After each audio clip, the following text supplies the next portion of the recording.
あなたは絶対に好きにはなれない相手に執着されたことはありますか？ 2012 年11月、ロシアモスクワ州の小さな町シャトゥーラ。よくできたわね、100点満点よ。そう言って少年の頭を撫でたのは助教師ユリア・シモノワ。そしてシモノワ満足げな表情で見上げたその少年はダミアン・バーニャ。ダミアンはシモノワから特に目をかけられている生徒で、この日は自宅での個人指導を受けていました。優秀なテスト結果を喜ぶダミアンを前に、教師のシモノワは愛おしそうに目を細めます。熱心に指導する教師とその指導に懸命に応える生徒、2人の関係は一見してそんな理想的な教師と生徒に見えていました。しかし、どうしたの先生、苦しいよ。突然ダミアンの顔に自分の胸を押し当て、強く強く抱きしめたシモノワ。ここから49歳の助教師と12歳の少年の禁断の肉体関係が始まったんです。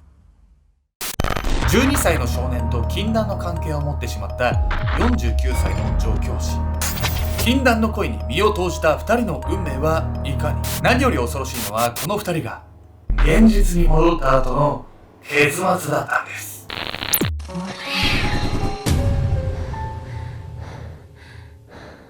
おそうっす。新しいキャットタワーを買ったらルナが喜んでくれて、俺も嬉しい。ケンちゃんです。わしにもタワマン買ってにゃん。やみやみこです。うるせえよ。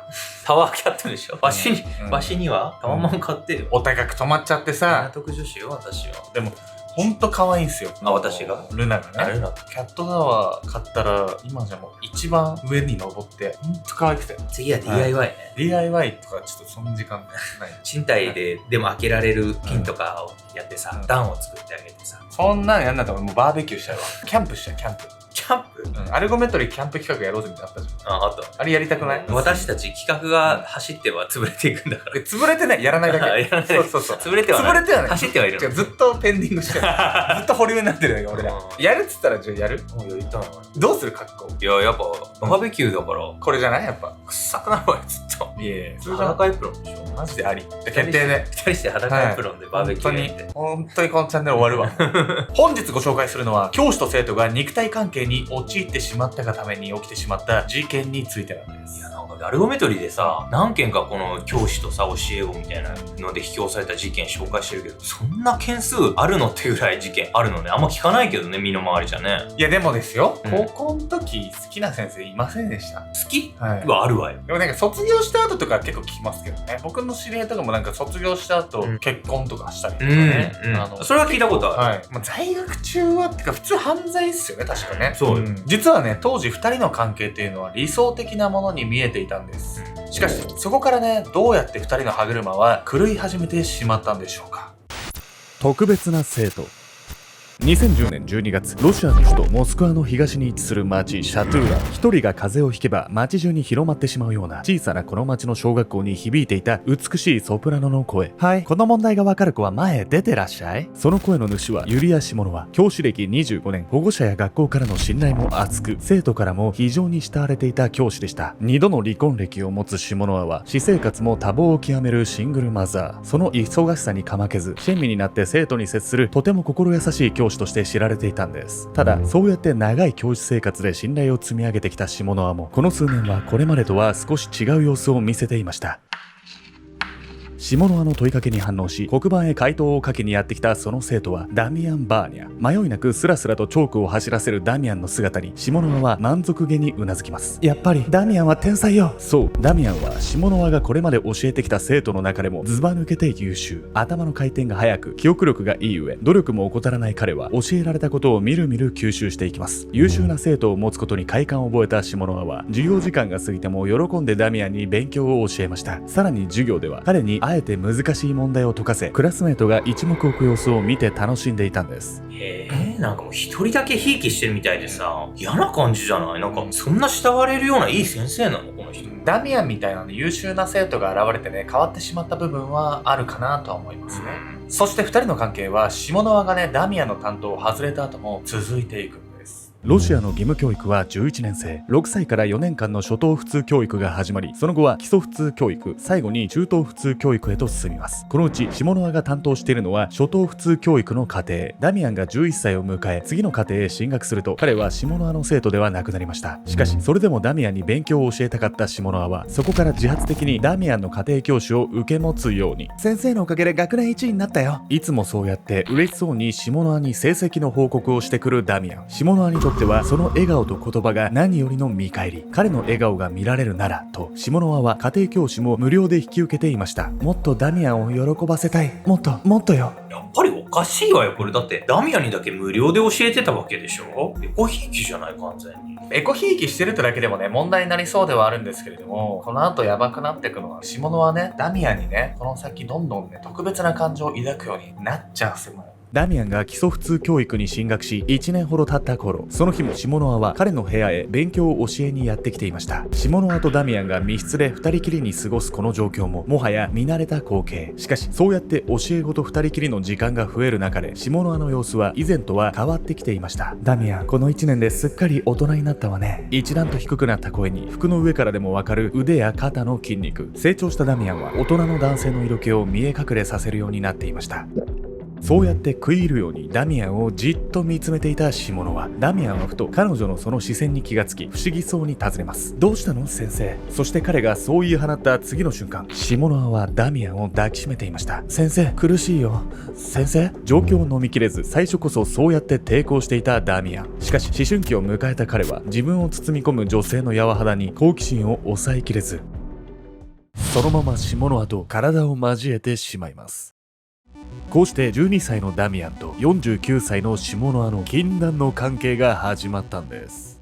やっぱり改めて49歳の女性が12歳の男の子好きになる、恋愛感情を抱くっていうのは、普段はありえないからこそ異常に感じちゃうわね。いるかもしれないけど、そういう人は。別に好きになっちゃったら好きになっちゃったでいいと思うんですけど、行動に移しちゃったっていうのがおかしいかなみたいな。なんか言いづらいですけど、別に皆さんもちょっと人には言えないようなね、好みとか感情とかさ、性癖とかあると思うんですよ。別にみんなあると思う。でもそれをね、未成年のまだ判断つかない人にしちゃうっていう、未成年ってことはさ、自分で正しい判断もできない状態じゃないですか。保護者がいないと正しい意思決定ができないような年齢ではある子にそういうことしちゃうのはやっぱりちょっと、それがね一番問題。そこが気持ち悪さの原因かもしれない。そしてシモノワはね、若干12歳のダミアンになんでこんな恋愛感情を抱いてしまったのかっていうところが気になるんですけど、実はそこはですね、彼女の生い立ちに原因があったんです。女を縛るもの。1963年、シモノワはシャトゥーラの町で同じく教師をしていた母、ジーナ・レーブナの一人娘として生まれました。ジーナは早くに夫と離婚しており、シモノワは彼女に女手一つで育てられることに。そしてその教育方針は少し変わっていると言わざるを得ないものでした。お母さん、友達のお誕生日会に誘われたんだけど、断りなさい。シモノワが恐る恐る切り出したその言葉を有無を言わさず遮った母、ジーナ。そう、ジーナはシモノワが幼い頃から彼女が友人と遊ぶことを禁止していました。その教育の徹底ぶりは、シモノワが友人と立ち話をしているだけで叱りつけるほど。ジーナは非常に優秀な教師で、生徒や保護者からは尊敬されていましたが、娘のシモノワに対しては少し厳格すぎるところがあったんです。そんな母ジーナはシモノワに向かい口癖のようにこう言い聞かせていました。人生に必要なものは勉強、そして目標の実現。友達も男も必要ないわ。母ジーナのそのモットーは、夫と離れシングルマザーとして生きることを選んだ彼女の経験もあってのことだったのかもしれません。こうして母のその教育により勉強一筋の人生を歩むことになったシモノワ。大人になった彼女は母の思惑通り感謝状や表彰状をたびたび贈られる優秀な教師となっていました。シモノワ先生のクラスはやっぱりみんな成績がいいですね。私たちも見習わないと。同僚からも羨望の眼差しを集めるその姿はまさに母ジーナの生き写し。ただ一方でシモノワにはプライベートで友人と呼べる存在が一人もいませんでした。幼少期から友人とまともなコミュニケーションを取ってこなかったシモノワは、尊敬こそされても周囲からは付き合いづらい人物と思われていたんです。勉強と目標達成が必要っていうのはまあもちろんあるんだけど、友達とかパートナーも必要よね。勉強ができるっていうことだけよりも、人間的に信頼がおけるかっていう方が大事だったりしますから、そして母ジーナの過干渉はシモノワのね、幼少期に限った話ではなかったんです。母ジーナによって幼少期から友人や男性との関わりを禁じられていたシモノワ。ただ大人になってからはそんな彼女も人並みに恋をし結婚をすることもありました。しかしまったくあんたはろくでもない男と結婚したもんだよ。ある日突然シモノワ夫婦が暮らすアパートに転がり込んできた母ジーナ。そして男嫌いな彼女はシモノワの夫に対しことあるごとに文句を言うように。そんな姑との暮らしに嫌気がさし、シモノワの最初の夫は逃げるように彼女の元を去っていたといいます。この後シモノワは2度目の結婚をしており、その際は母ジーナとは完全に別居。しかし母ジーナはシモノワの2人目の夫に対してもしつこく文句を言い続け、2度目の結婚生活も1年も経たないうちに終わりを告げてしまうんです。シモノワの親族は娘への束縛が強すぎる母ジーナを諭すことが何度もあったといいます。しかしその度に彼女は決まってこう反論していました。あの子の人生において唯一の正解はね、私の意見だけなのよ。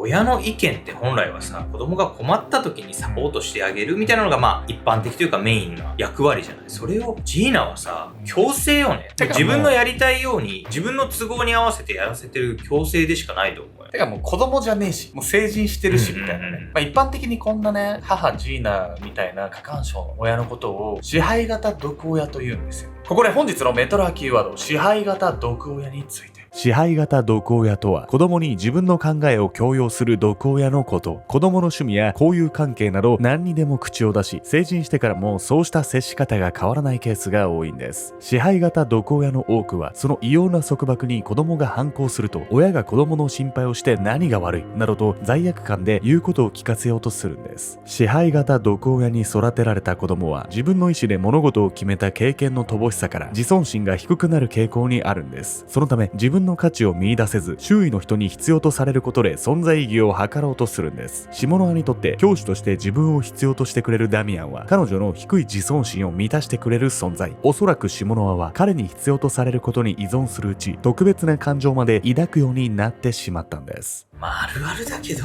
シモノワはダミアンが自分を必要としてくれてるっていう実感があったからどんどんのめり込んでいってね、恋愛感情を持つようになっちゃって、ダミアンは受け入れてるみたいだけどさ、幸せには終わらないんでしょ、最初に言ってたの。そうですね。2人のね、肉体関係はしばらく続くんですけど、あることをきっかけに終わりを迎えるんです。そしてこれを原因にシモノワはまたね、恋愛とは別の感情を抱くようになるんです。終焉の時、シモノワと生徒のダミアンが肉体関係を持つようになり、2年が過ぎたある日、スマートフォンを買ってきたわよ。そう言って最新のスマホを手渡したシモノワに、ダミアンは不思議そうに首をかしげていました。新しい機種の方が便利なのよ。あとこっちは今月のお小遣いね。そう、シモノワはつい最近ダミアンにスマホをプレゼントしたばかり。彼女は求められたわけではないにもかかわらず、最新機種が出るたびにダミアンにスマホを送っていました。このようにシモノワはダミアンの気を引くことに躍起になり、贈り物や金銭を惜しみなく与えていたんです。一方で、もっと節約しないと。預金通帳を眺めては深刻そうな表情でため息をつくシモノワ。そう、彼女はことあるごとにダミアンに贈り物をしながらも、それとはまた別の理由でお金を貯める必要性に駆られていたんです。ダミアンね、贈り物以外でお金が関係すること、それも何かダミアンに関係するようなこと？そうなんです。実はシモノワはね、ダミアンに贈り物をする以外にもお金が必要になったのはですね、実はね、ダミアンの態度が変わったことが原因だったんです。そもそもシモノワがダミアンに贈り物をするようになったことには明確なきっかけがありました。シモノワと関係を持ち続ける日々の中で、ある時ダミアンは次のように切り出したことがあったんです。僕、先生との関係を終わりにしたいんだ。最初は好奇心からシモノワの誘惑に負けてしまったダミアン。しかしシモノワとのその関係が普通ではないと分かっていた彼は、次第に罪悪感に襲われるようになっていました。そしてこの日、2年間ずっと言えずにいたその気持ちをついにシモノワに打ち明けたんです。シモノワはこの時、衝撃から明確な返事を返さずにいました。ただ彼女の胸中には確かに次のような思いがうごめいていたんです。私から離れていくなんて絶対に許さない。それからというもの、ダミアンに頻繁に贈り物を贈り、金銭を手渡すようになっていたシモノワ。ただどれだけ高価な贈り物をしてもダミアンの気持ちが変わることはありませんでした。新しいスクーターの乗り心地はどう？抜群だよ。ありがとう先生。ダミアンはそう言ってお礼こそ口にするものの、その笑顔は複雑な気持ちを隠しきれないものとなっていました。そう、彼がテストの点数を褒められ喜んでいた頃のような笑顔を見せることはもうなくなってしまっていたんです。それからさらに1年後、スマホを片手にがっくりと肩を落とした下野は、以前は頻繁に下野と会っていたダミアンでしたが、この頃にはついに彼女の電話にも出ないようになっていました。ダミアン、お願い、電話に出て。そうじゃなきゃ私は。ダミアンに別れを告げられた日から気が気ではなかった下野ですが、それでも無理にでも彼に会うことでどうにか自分を保っていました。しかし受話器から聞こえてくるのは今のダミアンの気持ちを物語るかのような無機質な機械音だけ。下野は電話を切ると手に持っていたスマホを力なく下ろします。そして同時に彼女は何か決心を固めた様子で自身のバッグを探り始めました。あなたは本当に私から離れていっちゃうのね。ならもう仕方ないわ。彼女が取り出したのは1年前からコツコツと貯めてきた残高が記載された預金通帳。目標額に達したその通帳を開き、下野はつぶやきました。これだけあればやっと殺し屋が雇えるわ。殺し屋ってのは自分から離れてくダミアンを殺すつもりなの？めちゃくちゃ怖いな、俺。この女。ほんとこういう人にね、みんな捕まんないでほしい。好きの反対は無関心っていうから、逆に言うと好きと憎しみってなんか近いのかなとか、好きと愛ってまた違う。好きって多分ちょっと見返り求めるぐらいのあれかもしれないね。その見返りがない時に憎しみに変わっちゃうのかなってことは哲学みたいになっちゃうんですけど、好きではあったけど愛はあったのかっていうことだったんですよ。つまり身勝手な恋愛感情をね、抱いて殺し屋を雇うなんてもう想像つかねえし、ってか日本にもいんのかなまあ結局自分の都合のいいダミアンが好きだったってこと。そうなんですよね。そしてね、こっから進められていたダミアン殺害計画。下野がね、とてもダミアンを愛していたとは思えないものだったんです。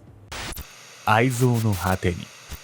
2015年3月、町外れの路地に止められた車の中で2人の男女が何やら会話を交わしていました。そのうち1人はそう助教師の下野、そしてもう1人は武器を用いた近距離戦闘の専門家ニコライ・ルデンコでした。今なんて言いました？助手席に座る下野に驚いた様子でそう聞き返したニコライ。下野は彼に向かい確かにこう話を切り出していました。だから殺し屋を紹介してほしいの。姪っ子が下野の教え子だったことから彼女のことをよく知っていたニコライ。しかし今目の前にいる女性は彼の記憶の中の下野とは明らかに様子が違っていました。ニコライの覚えている下野の姿は美しい歌声とはつらつとした笑顔が特徴的な音楽教師。それが今助手席に座っているのは常に落ち着きなく視線を泳がせ弱々しくしゃがれた声で話す不気味とさえ呼べる女性。おいおい、何があったって言うんだ。彼女のあまりの変わりようにニコライは動揺を隠しきれずにいました。そんな彼の様子を気にも留めず下野は話を続けます。計画は私が立てるから心配しないで。ただ確実に実行できる協力者が欲しいの。ニコライは当然彼女が正気ではないと分かっていました。しかしひとまず言うことを聞かないとこの女は何をしでかすか分からない。あまりに物々しい下野の雰囲気に押されニコライは彼女の要求を聞き入れることにするんです。殺し屋ってこんな簡単に雇えちゃうものなの？日本ではなかなかやってみたことがないけど、そんな簡単に、しかも小学校の元教え子の親族からってさ、こんな近くにいるのっていう。ちょっと我々には想像つかないですよね。こうしてね、殺し屋を雇うことに成功した下野なんですけど、ダミアンは一体どうなってしまうんでしょうか。下野がニコライに殺し屋の手配を依頼してから約1ヶ月後の2015年4月2日、その日下野は人目につかない場所に止められた1台の車へ駆け寄ると注意深く辺りを見回しながらその助手席へ滑り込んだ。ニコライから全て聞いてますよ。下野の顔を一目見るなり淡々とそう告げた殺し屋の男。そう、この日はダミアン殺害計画の打ち合わせ最終日。何度となくニコライと打ち合わせを重ねてきた下野はこの日初めて彼が手配した殺し屋と顔を合わせることになった。そして下野は殺しの依頼にも冷静に対応するその男の姿に一目で彼を信用した。私はダミアンを苦しめたいの。どうしたら彼が一番苦しむかをずっと考えてきたのよ。何度もシミュレーションした計画を熱っぽく語り始めた下野はその内容は愛する生徒に対するものとは到底思えない世にもおぞましいものだった。はじめに腕を一本、それから足を一本折ってちょうだい。そしたら次は腎臓を叩きのめして血まみれにしてほしい。でもここではまだ殺さないでね。重要なのはどれだけ長い時間苦しませるかよ。下野の言葉に小さくうなずいた殺し屋。下野はさらに計画の説明を続ける。その後は目を一つだけくり抜いてもらうわ。絶対に一つにしてね。そうじゃないと私のことが見れなくなってしまうから。それでね、ダミアンが私にすがりついてきたら優しい言葉をかけてあげるの。私が助けてあげるってね。この言葉は彼が生きているうちに聞く最後の言葉になるのよ。下野のその言葉は単にその後すぐにダミアンを殺すことを表しただけのものではなかった。彼女の次の言葉をもってこの殺害計画は完成する。最後の言葉をかけた後は私がダミアンの首を絞めるわ。私の手の中でダミアンが力尽きるまでどんなにもがいても絶対に離さない。ここまでできたら100点満点ね。わかった。もう心変わりはしないんだな。計画をすべて聞き終えた殺し屋はそうやって下の輪に最後の確認をした。その問いに静かにうなずき、バッグから依頼金が入った封筒を取り出した下の輪。そして彼女が殺し屋の男にその封筒を手渡そうとしたその時、被疑者下野は逮捕しました。これはいわゆるおとり捜査官ってやつかしら。そうなんです。普通のね、学校の先生だと思っていた人からね、殺し屋を手配してなんて言われてね、まともに応じるわけはないんですよ。下の輪から殺し屋の手配を依頼され、とても正気ではない彼女の様子に戦慄したニコライ。実は彼はその日のうちに警察へ通報していました。それでもニコライが計画に乗っているふりをし続けたのは、自分が下の輪の計画を突っぱねれば彼女はまた別の殺し屋を探すだろうと考えたため、そして計画に乗るふりを続ける日々は決して楽なものではありませんでした。下の輪の計画はあまりに凄惨なもので、日を追うごとに残虐性を増していく彼女の発言にニコライは陰で嘔吐したことさえあったと言います。ダミアンを殺した後は彼の自宅の玄関に遺体を置きましょう。ただ殺すだけでは飽き足りず、遺族への見せしめまでも計画していた下野は、その発言は歪んだ愛情が憎悪に変わった時ほど恐ろしいものはないことを物語っていました。こうして逮捕された下野はその月のうちに殺人未遂の罪で起訴されることに。彼女は懲役15年の刑を課され、現在も刑に服している最中です。子供にとって教師は人生の見本となるべき存在。残念なことにそんな教師が不祥事を起こす事件は我々の住む日本でも珍しくないんです。一体何のために教師が存在するのか、教師の存在意義を念頭に置いた上で職務を全うしていただきたいと心から強く願います。